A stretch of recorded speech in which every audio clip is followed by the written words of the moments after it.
Et ces ténèbres dans lesquelles nous sommes aujourd'hui deviennent de plus en plus épaisses. Du coup, tout espoir dans ce monde semble disparaître. Les ténèbres ont écrasé l'espoir de ce monde. On pourra dire aujourd'hui, les habitants de toute la planète Terre, nous sommes troublés dans une confusion totale, la peur dans l'âme, et tous, nous sommes en train de nous diriger irrésistiblement vers un avenir incertain. L'avenir est vraiment incertain pour ce monde. C'est vrai, la Bible dit, Dieu a créé la terre. Elle est ferme. Elle ne chancelle pas. Mais quant à l'issue, à la fin de l'histoire de notre humanité, je vous dis, frères et sœurs, nous courons vers un avenir incertain. Le monde va vers une vraie catastrophe. Le monde va vers la ruine, la perdition certaine. C'est pour cela que l'apôtre Paul, s'adressant aux Thessaloniciens, a pu dire, quand les hommes diront paix et sûreté, c'est alors qu'une ruine soudaine les surprendra et fondra sur eux comme une femme en travail. Les nations avides de pouvoir se soulèvent les unes contre les autres et la sous nos yeux, détruisant ainsi des centaines de milliers de vies humaines, les conduisant ainsi en enfer. Bien aimé, l'humanité dans laquelle nous sommes traverse une période très grave, assez particulière, qui marque la fin de son histoire. Sachez-le, le monde ne sera jamais meilleur. Si on vous fait croire que le monde dans lequel nous sommes sera meilleur, détrompez-vous.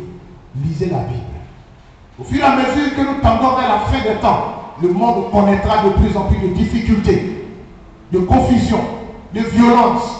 Car il faut que ces choses arrivent. Et d'ailleurs, Jésus sur le mont des Oliviers, étant assis, après la question des disciples, répondant, a pu dire ainsi, il ne restera pas ici pierre sur pierre qui soit renversé. Mais ce qu'il a dit, au cours de ces malheurs, ce sera le début du commencement des malheurs. Bien-aimés, toutes ces choses ne sont que le début de l'accomplissement des signes des derniers temps, selon Matthieu chapitre 24. Au vu donc de toutes ces choses qui précèdent, le peuple de Dieu que vous et moi nous constituons, nous sommes interpellés à prendre conscience, afin d'affirmer notre position envers Dieu, envers nous-mêmes et envers ce monde.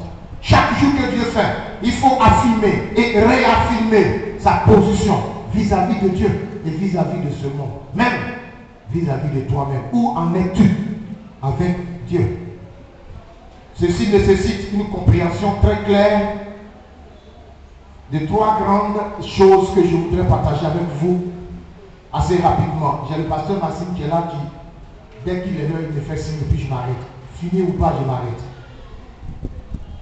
Vous êtes d'accord avec moi? Ce matin, nous allons parler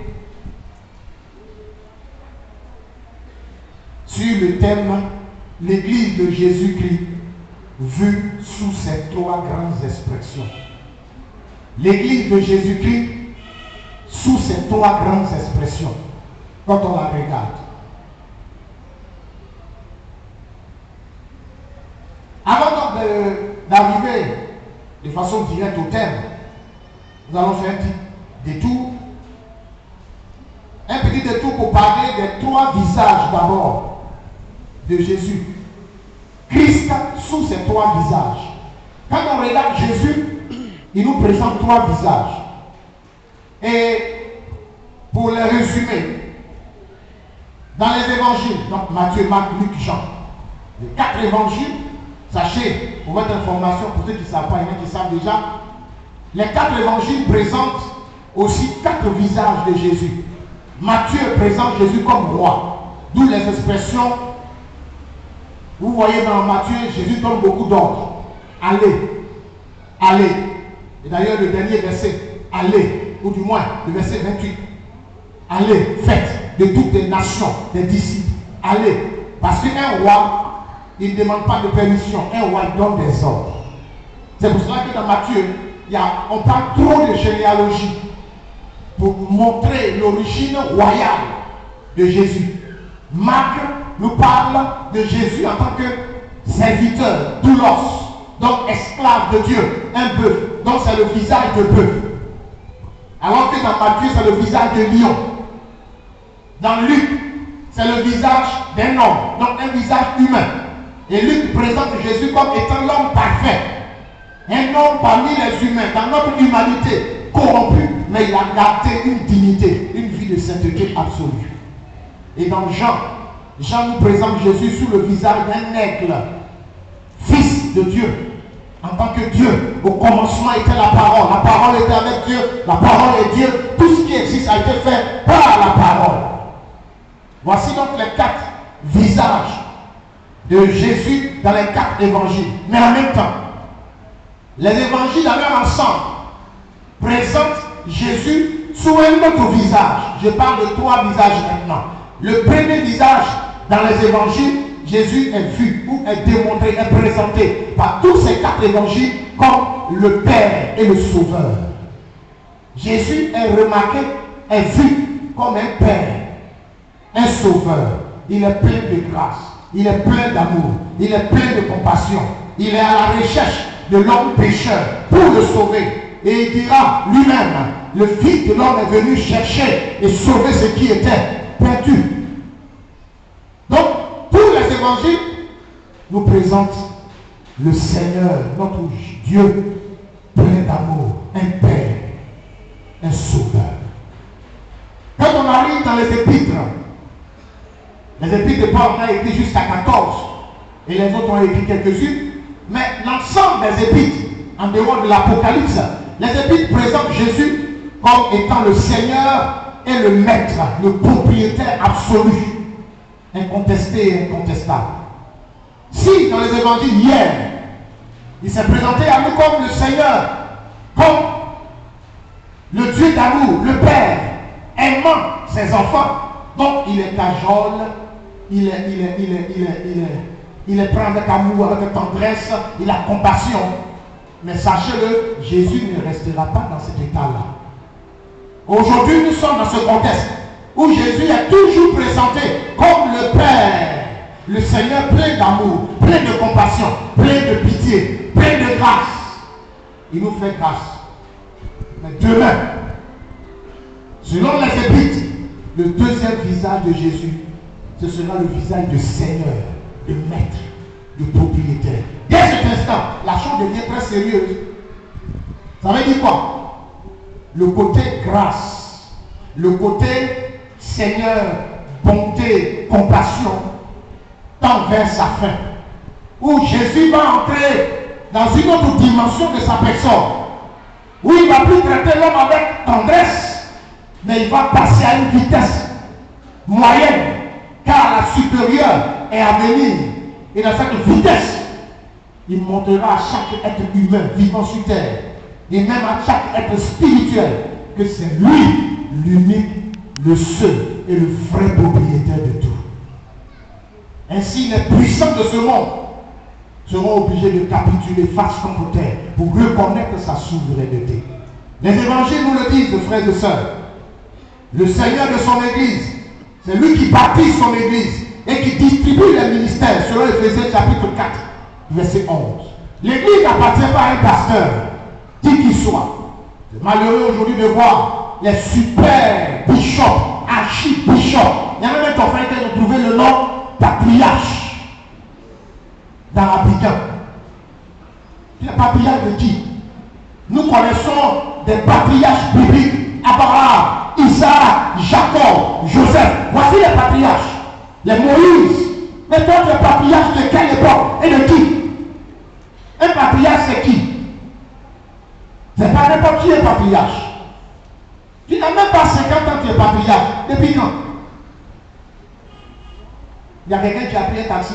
Qui m'a raconté la même? Il a pris un taxi avant-hier. Dans le taxi, il y avait un débat.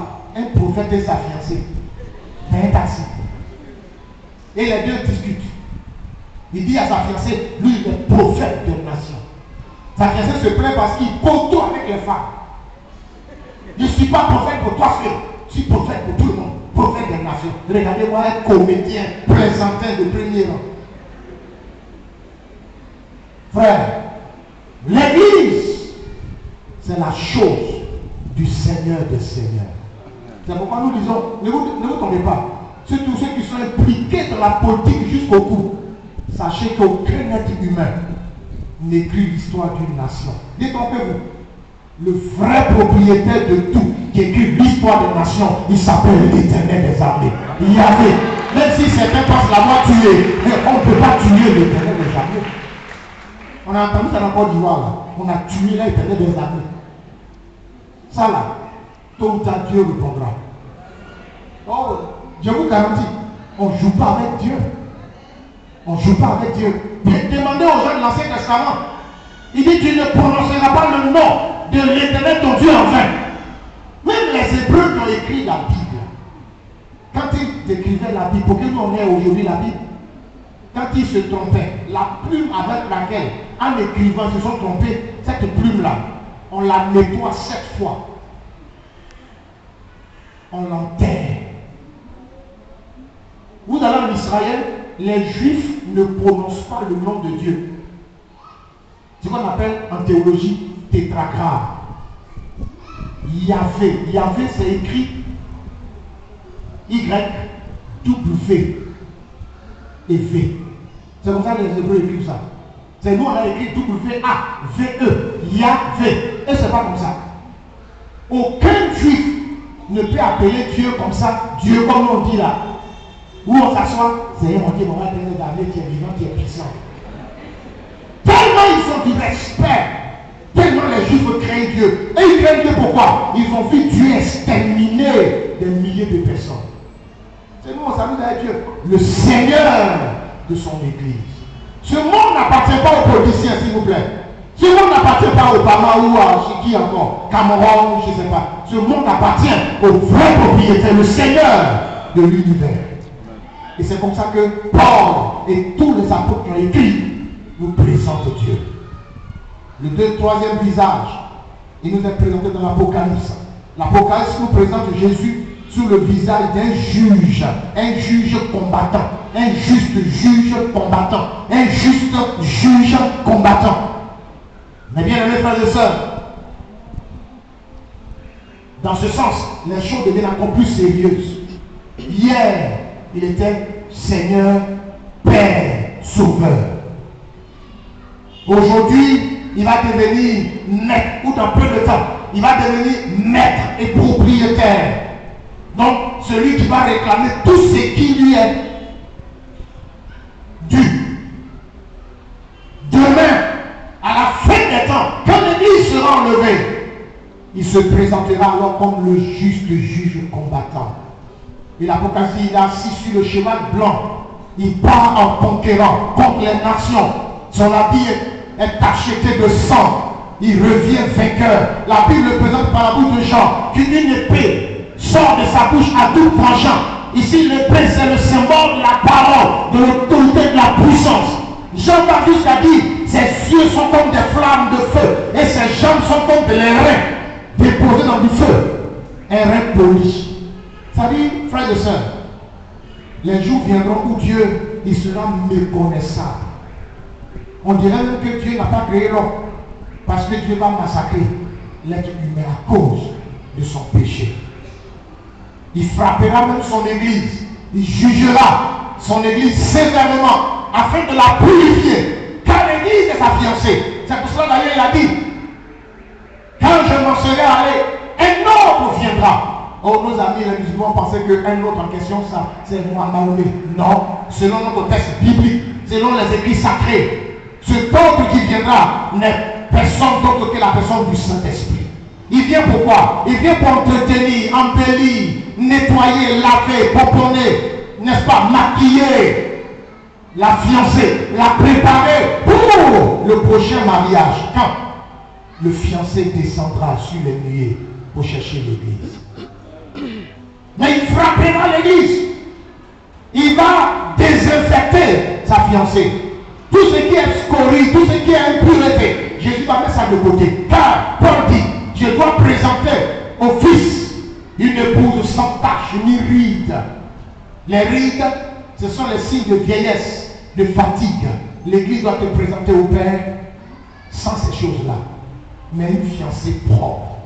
C'est pour cela que l'Apocalypse nous le présente comme le juste juge combattant. Il frappera aussi les nations. C'est ce visage de combattant. Il se tournera vers les impies, les nations qui ne l'ont pas aimé. Frères et sœurs, voici donc les trois visages. Les évangiles, le Seigneur, le Père Sauveur, plein d'amour. Les épîtres, le Maître, le propriétaire.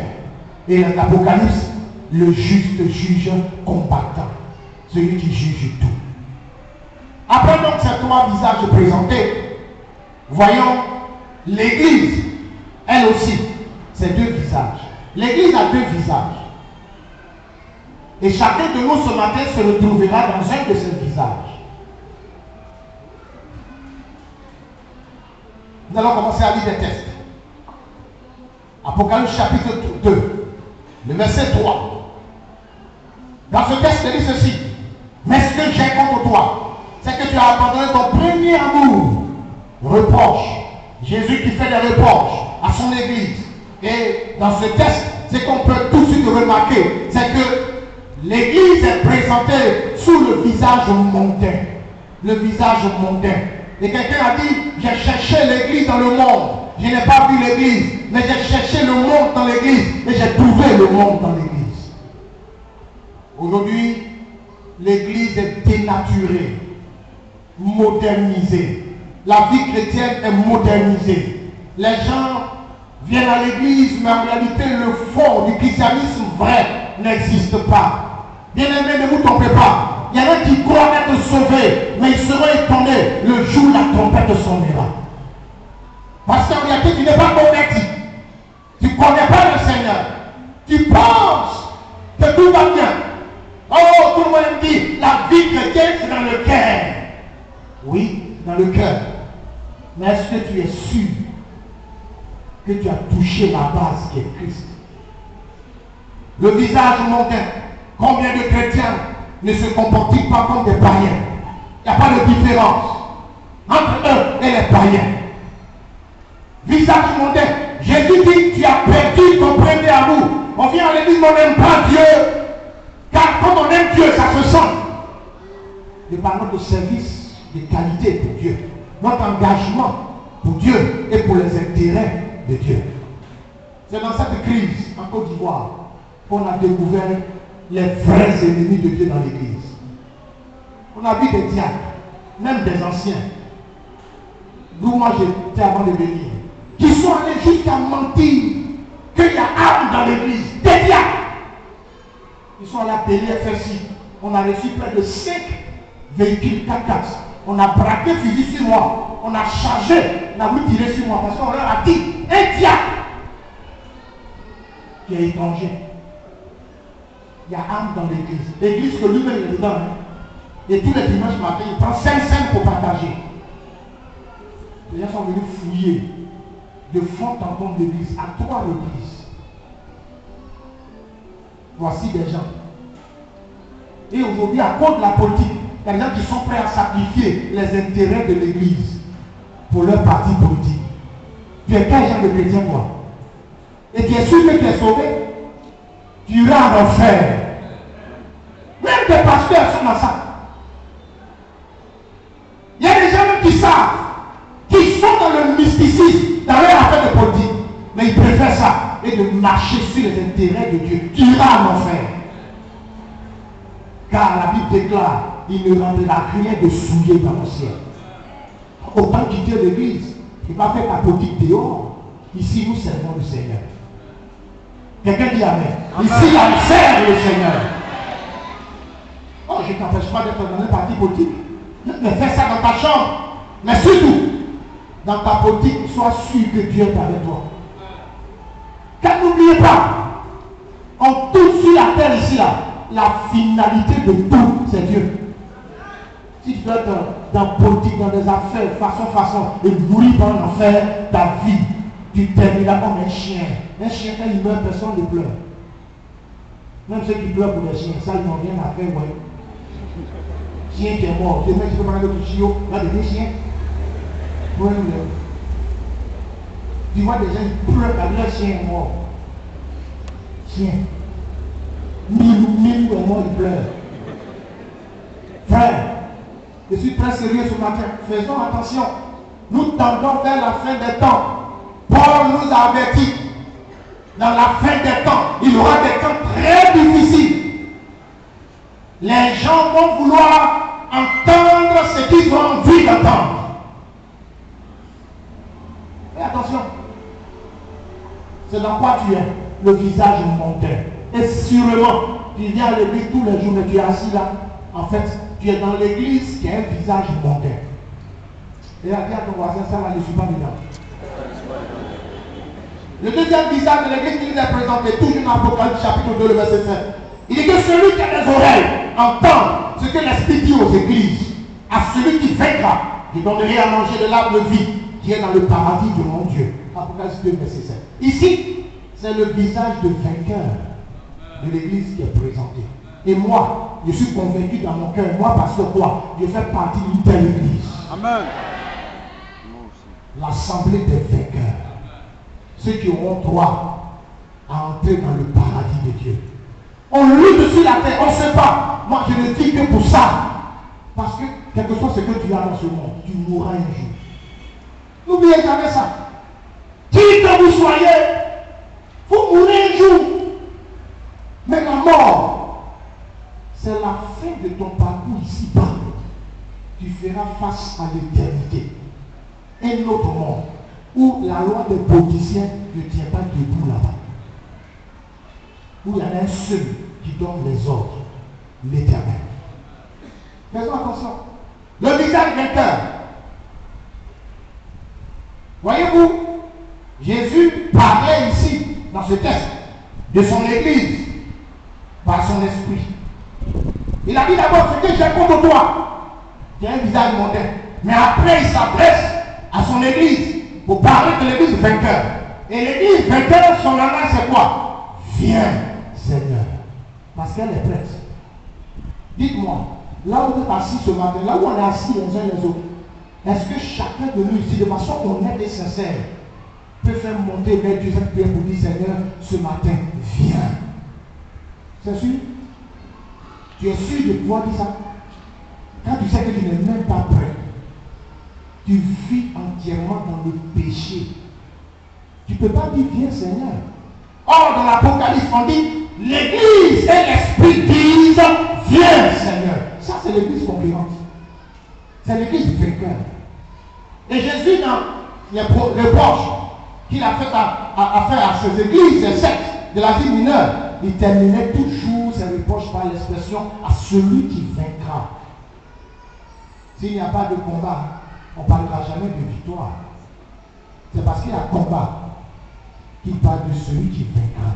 Frères et sœurs, à la fin, le Saint-Esprit qui a conquis l'Église avec toute la puissance du Seigneur pourra dire viens Seigneur. Apocalypse chapitre 22, verset 17. Le Seigneur s'apprête à revenir chercher son Église. Et les événements dans le monde entier nous le montrent bien, frère. C'est pour cela, voyons assez rapidement maintenant les trois grandes expressions de cette Église à travers les temps.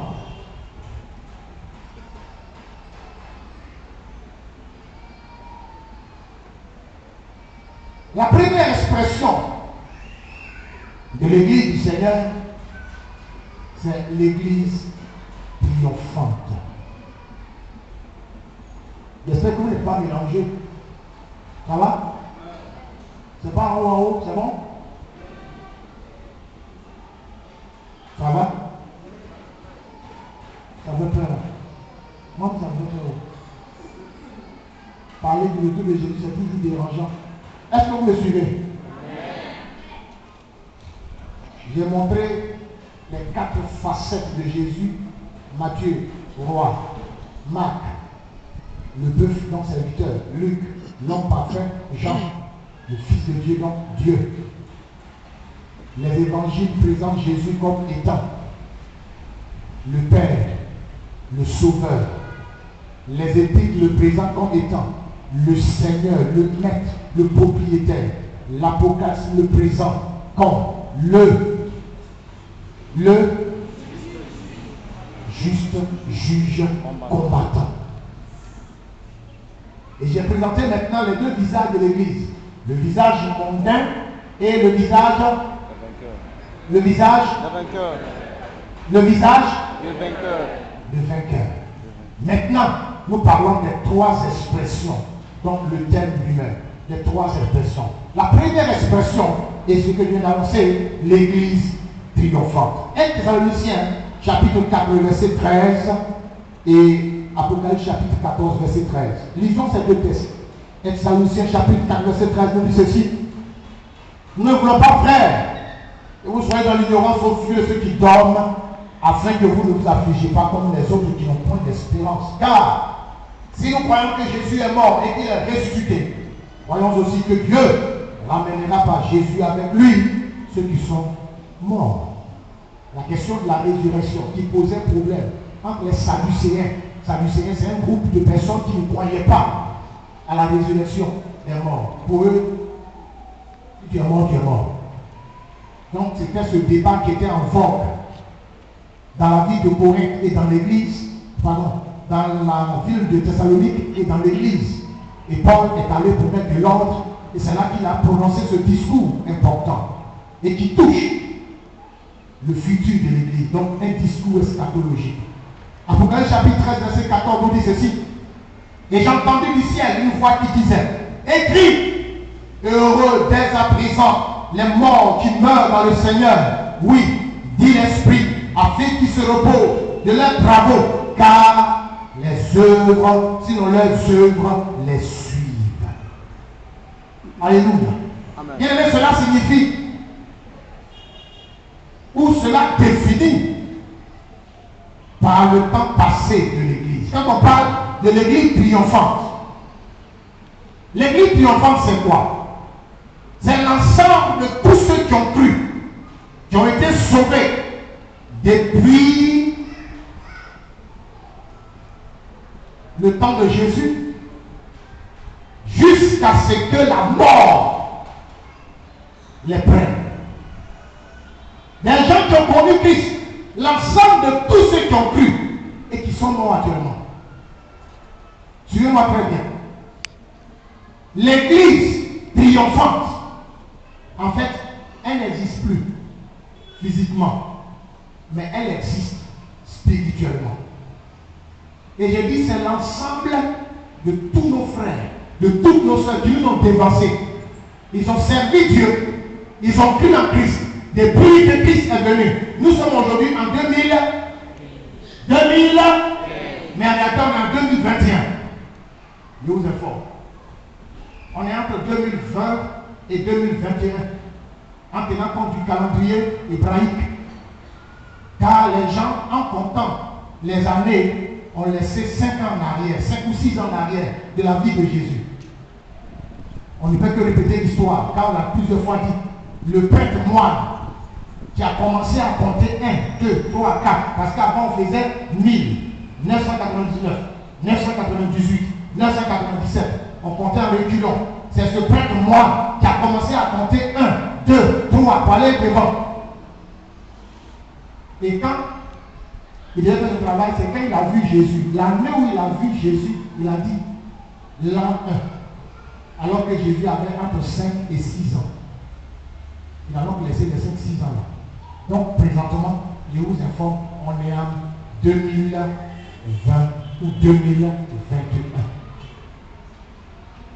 Amen.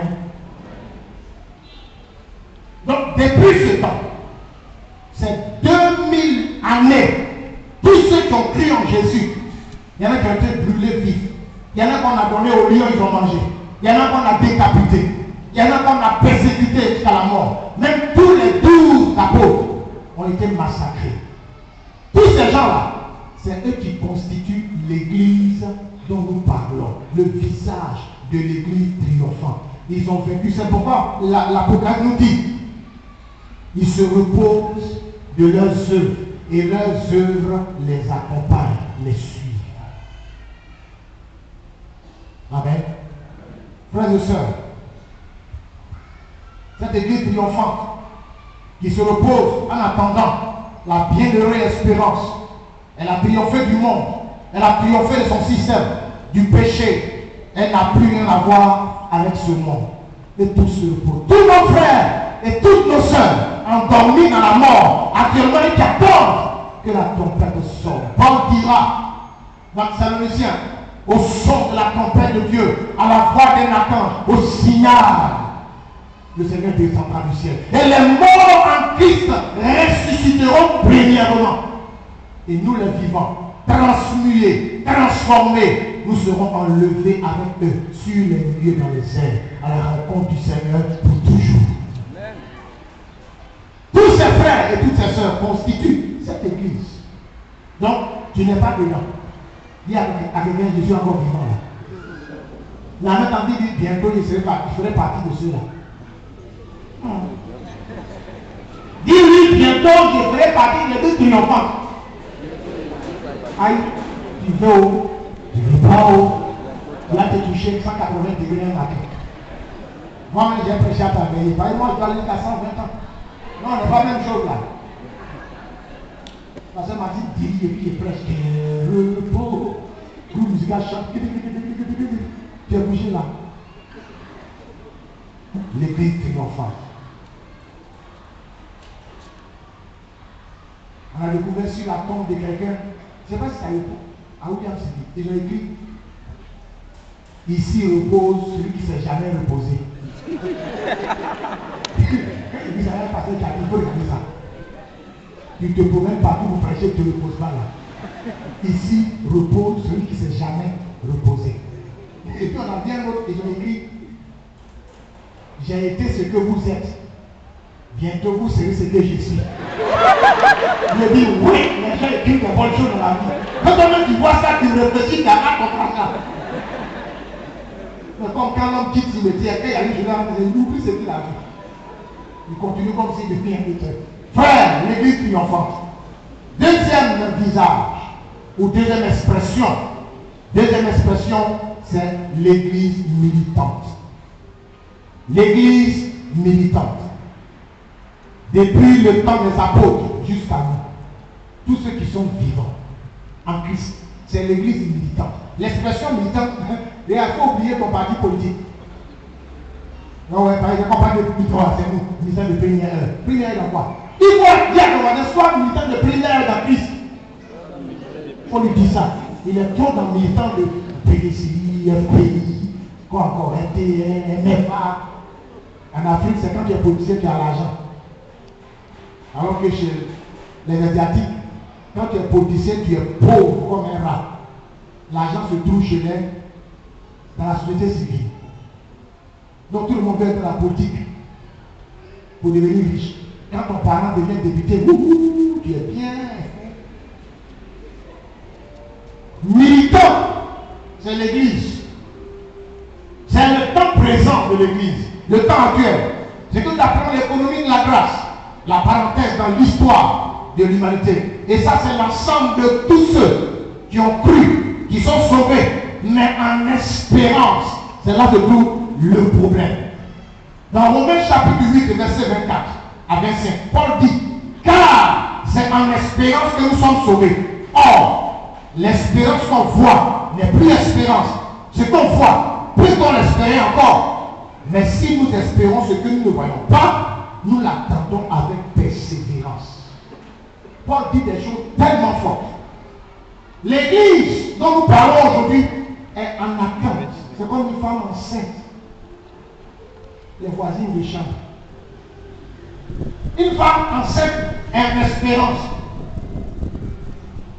Il n'y a pas une femme qui est enceinte qui a dit, oh, elle, c'est pas ma vie qui est ici là-bas. Elle, souvent, je le sens en bas ici là. Mais toute femme enceinte croit que c'est un bébé qui est dedans. Vrai ou faux? Avant, oui, il n'y avait pas d'échographie. Comment une femme savait que c'est la femme en avant? C'est par la foi. En espérance. L'église, déjà, n'est pas encore. Le salut est présenté en 3 étapes ou en 3 dimensions. Si vous voulez résumer le mot salut, le salut veut dire on est sauvé. Le même salut dit, on est en train d'être sauvé. Le même salut dit, on sera sauvé complètement. Oh, vous me suivez? Le salut là, on dit que tu es sauvé. Pourquoi? Depuis le jour où Jésus a versé son sang et que toi tu as cru en lui, tu es sauvé. C'est-à-dire en Christ, tu es sauvé. Tu es pardonné. Tu es né de nouveau. Mais attention, tu es en train d'être sauvé. Pourquoi? Parce que tu peux abandonner la foi. Tu n'es pas encore au ciel. Dans ce sens, tu es sauvé. Mais c'est en espérance. En attendant. C'est pourquoi on dit déjà, mais pas encore. Nous sommes dans le déjà, mais on n'est pas dans la réalité. Pas encore. Donc, l'église dont il est question ici, cette expression de l'église ici, on dit église militante. Militante pourquoi? Elle se bat, elle se maintient, elle lutte dans l'espérance, dans la persévérance. Et quelqu'un a dit le mot persévérance veut dire perce et tu verras. C'est comme un mur. Il dit perce le mur et tu verras ce qui est derrière. Donc la persévérance, nous essayons de percer le futur pour voir ce qui nous attend dans la gloire. On ne l'a pas encore. C'est un esprit. Et le même salut dit, nous serons sauvés complètement. Ça veut dire quoi? Le jour où la tempête sonnera, où tout le monde a fait fou. Il n'a pas entendu ce bruit, c'est que tu as été emmené. Mais si ça fait fou, et puis tu as entendu, c'est que tu es resté. C'est comme ça. Pendant Carmel, je vais vous expliquer. Si on met le fusil sur toi, le gars fait crac-crac, et puis tu entends boum, c'est qu'il t'a loupé.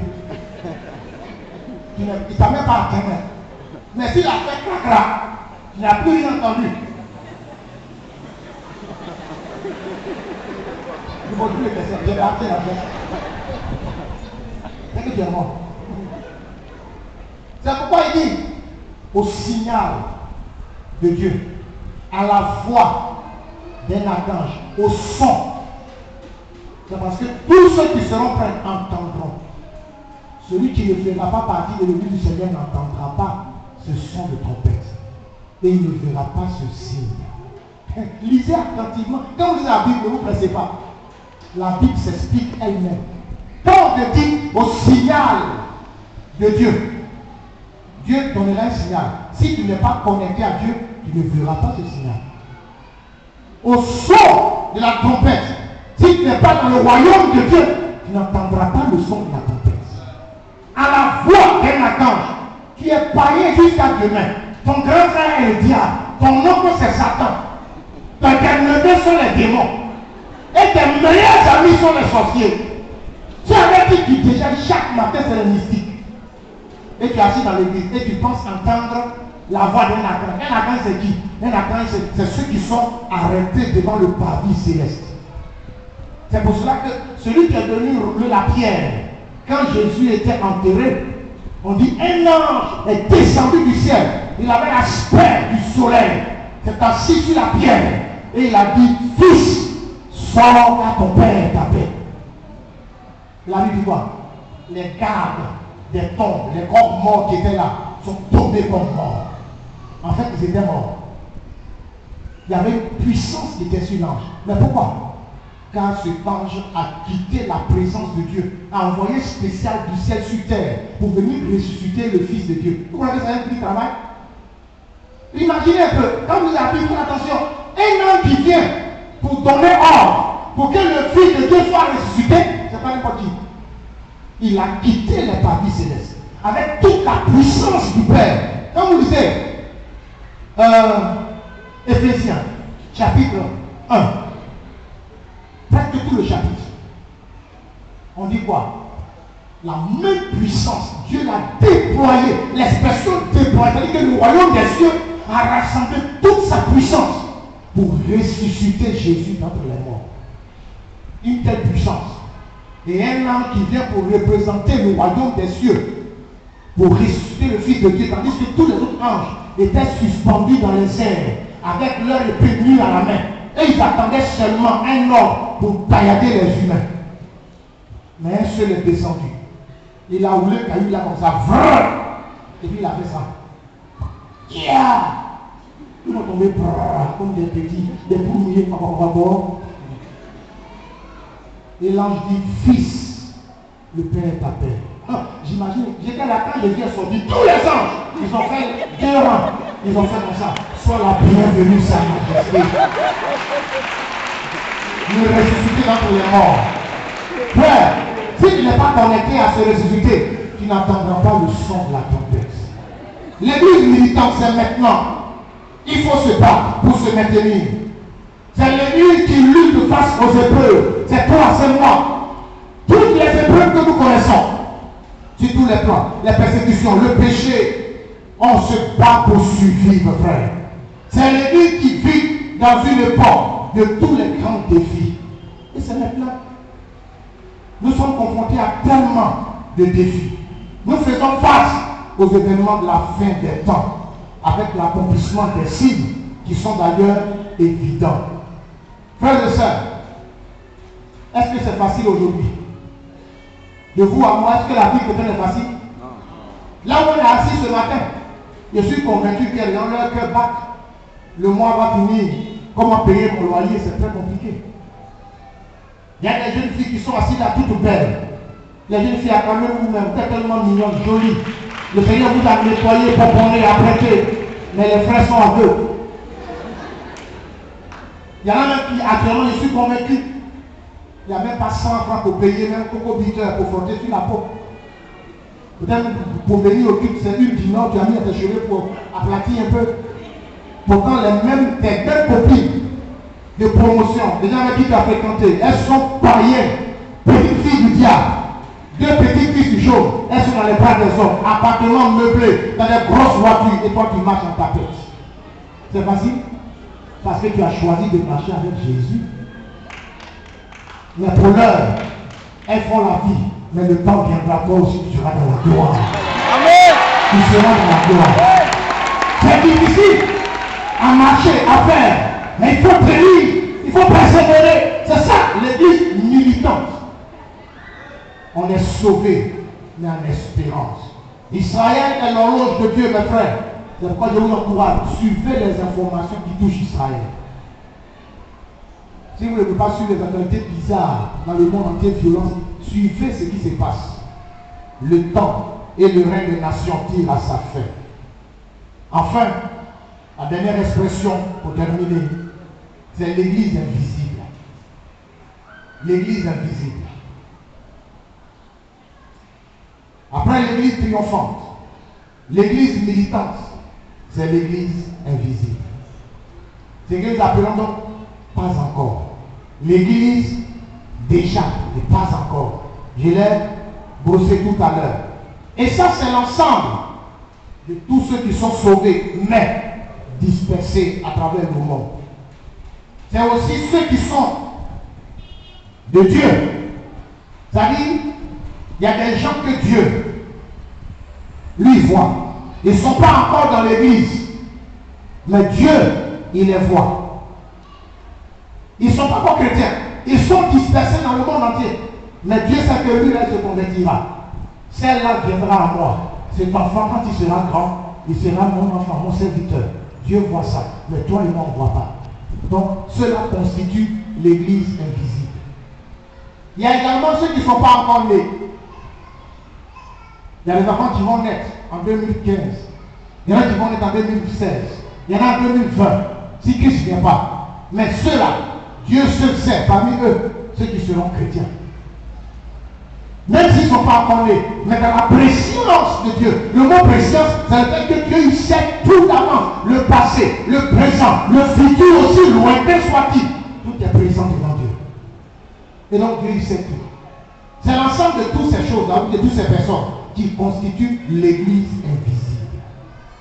Quand on parle de l'église, ce n'est pas l'Assemblée de Dieu. Ce n'est pas baptiste, ce n'est pas ouvert, ce n'est pas catholique. Mais ces dénominations ont en leur sein les enfants de Dieu. Et Dieu du haut des cieux, dans ses regards fixés sur la terre, il sait qu'aux assemblées de Dieu, j'ai tel nombre de vrais enfants de Dieu. Particulièrement à Koweït, ils sont 20. Ils sont 20. Et mon fils Pierre-André est le deuxième. Il y a un qui s'est ajouté ce matin. Et le pasteur Massime est le troisième. Maintenant, maman Massime, je ne sais pas si elle est gagnante. Elle est quatrième, elle doit juste. Frère, l'église invisible. Nous sommes partout dispersés. Le jour où la tempête sonnera, de partout le monde entier, ils monteront de toutes les nations, vêtus de blanc, à la rencontre du Seigneur. Comme je serai fier de me débarrasser de ce corps de bœuf pour en faire revêtir le corps scintillant de gloire, un corps dont les lois de la nature ne pourront plus maîtriser. Je trouve un par un, une clôture, je passe. On a que le père dit, ah, comment il a fait? Tu me suis, tu pognes le mur, hein? Je suis ressuscité glorifié là. Toi, tu as encore ton clos. Asseyez-vous là, ne vous convertissez pas, continuez à vivre dans le péché. Vous allez nous voir un beau matin. Frères et sœurs, l'église, en tant que corps de Christ, elle marche vers son idéal, sa perfection, sa totalité avant l'enlèvement. Aujourd'hui, c'est le travail que le Saint-Esprit est en train de faire. Et l'église a du travail à faire. Dieu doit enlever tout ce qui est sale, impureté. Dieu doit régler toutes ces choses avant l'avènement de son Fils Jésus. L'état intérieur de l'église doit entrer dans la totalité de ses membres. Tous ceux qui appartiennent à Dieu plutôt, doivent entrer. Le premier païen converti officiellement dans l'église, il s'appelle Corneille. Dans Actes des Apôtres, chapitre 10. C'est ce jour-là, le premier païen officiellement. S'il y a eu un premier païen converti, rassurez-vous, il y a un dernier. Le jour où ce dernier païen fera son entrée dans la maison de Dieu, la trompette sonnera du haut des cieux. Mais alors, ni toi, ni moi, personne ne sait où il se trouve, ce dernier païen. Et quand il va se convertir? Est-ce demain ou aujourd'hui? Est-il assis ici? Ou bien il a ici là, à l'église ici là, il est au baptiste et il m'a eu ce que je le sais. Est-il aux États-Unis ou dans mon campement? Mais il se convertira. Et la tempête sonnera. L'église invisible. Bien aimé, en terminant, je voulais dire que toutes ces choses énumérées nous placent devant notre responsabilité. Nous sommes face à l'urgence du salut. L'urgence de la mission. Il nous faut donc faire avancer l'œuvre de Dieu. Par tous les moyens que nous disposons. Bien sûr, Dieu honorons Dieu. Servons le Seigneur. Nous sommes heureux de voir ces bien-aimés frères habillés en uniforme. Ce sont des frères baptisés qui ont hâte d'entrer dans un département et servir Dieu. Que Dieu vous bénisse les gens. Il y en a qui veulent devenir homme d'accueil. Il y en a qui veulent chanter. Il y en a qui veulent chasser les démons. Il y en a qui veulent intercéder pour les autres. Il y en a qui veulent balayer les temps, chacun. Mais il y a des gens ici convertis depuis 1802. Ils sont devenus le président des comités de 100 comités. Tous ceux qui font les 100 comités, ils sont leurs responsables. Il y en a qui ne sentent pas le besoin et la nécessité de servir Dieu. Parce que tout simplement, ils viennent à l'église le dimanche matin. Ils sont là les mardis. Ils sont là les jeudis. Quand il y a chambre haute aussi, ils sont là. Donc pour eux, c'est suffisant. Détends pour toi. Paul a dit dans 1 Corinthiens 3. Dans 1 Corinthiens 2. Du verset 3 au verset 9. Comme un sage architecte, j'ai posé la fondation. Un autre bâtit dessus. Mais que chacun fasse attention à la façon et à la manière dont il bâtit. Et qu'il fasse attention aux matériaux qu'il utilise. Car le feu éprouvera l'œuvre de chacun. Si ton œuvre résiste au feu, tu recevras ta récompense. Si tes œuvres sont brûlées aussi tu recevras ta récompense. Et la dernière parole que Jésus a prononcée par la bouche de Jean dans Apocalypse chapitre 22, le tout dernier verset. Je viens bientôt. J'ai rendu à chacun selon ses cœurs son œuvre. Lisons ce texte et terminons. Luc 12, 47. Le serviteur qui, ayant commis la volonté de son maître, n'a rien préparé, n'a pas agi selon sa volonté, sera battu d'un grand nombre de coups. Mais celui qui, ne l'ayant pas connu, a fait des choses dignes de châtiment, sera battu de peu de coups. On demandera beaucoup à qui l'on a beaucoup donné et on exigera davantage à celui à qui l'on a beaucoup confié. Ça veut dire quoi? Là où on est assis ici, Dieu connaît les compétences, les potentialités de chacun d'entre nous. Dieu sait, toi, de quoi tu es capable dans sa maison, que ce soit sur le plan spirituel, sur le plan intellectuel, sur le plan moral, sur le plan financier. Dieu sait de quoi tu es capable pour faire avancer son œuvre. Mais alors Dieu dit, si on t'a donné beaucoup, que tu n'as rien fait, on te demandera beaucoup à la fin des temps. À celui qui en a reçu beaucoup, on exigera beaucoup de lui. Si tu as reçu beaucoup de grâce, tu as reçu beaucoup de faveurs, beaucoup de connaissances, beaucoup de bénédictions pendant ta vie sur terre et tu n'as rien fait, on te demandera beaucoup au ciel. Ton jugement sera sévère. Car Jésus a dit à ses disciples, heureux les yeux qui voient ce que vous voyez, heureux les oreilles qui entendent ce que vous entendez. Car si votre justice ne dépasse pas celle des pharisiens, vous serez jugés plus sévèrement. Que Dieu bénisse sa parole.